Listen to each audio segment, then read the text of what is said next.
Moja mama. Ona me naučila da je nebo granica kada veruješ u sebe. U ovom trenutku definitivno je to moja ćerka Đurđa. Žena koja me najviše inspiriše je naravno moja mama.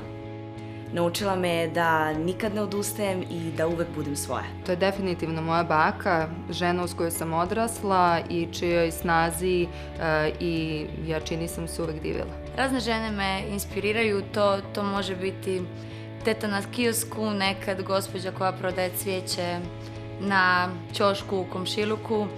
Najčešće je to moja sestra, ali kažem, razne žene me zaista inspiriraju. Moja mama, žena Stena.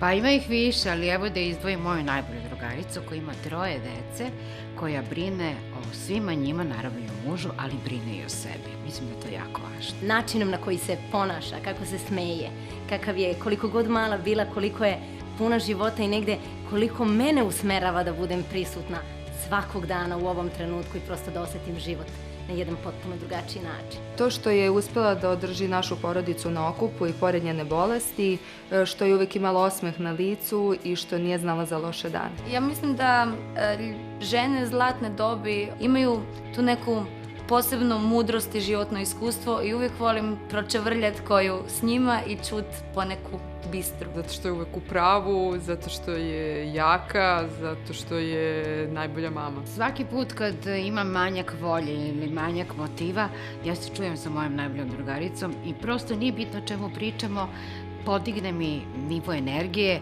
i dobijem ne baš punu volju, ali samo sebe posle toga nateram, tako da najbolja drugarica mora da se ima. To je samo jedan od razloga zašto želim svet uz nju. Ima ih još milion. A koja žena je najviše uticala na tebe? Podsjeti je da ti je potrebna i da ima još mnogo toga da te nauči. Promenio je život tako što ćeš ga produžiti. Odvedi je na preventivni pregled, jer rano otkriveni rak dojke izlečiv je u 90% slučajeva. 20. mart je nacionalni dan borbe protiv raka dojke. Svake godine u Srbiji od ove bolesti oboli 4000 žena. Zajedno možemo da im pomognemo. Hajde da udruženim snagama promenimo statistiku, da svi zajedno skrenemo pažnju na značaj prevencije i da ne dozvolimo da naše mame, naše bake, naše sestre, naše tetke izgube bitku.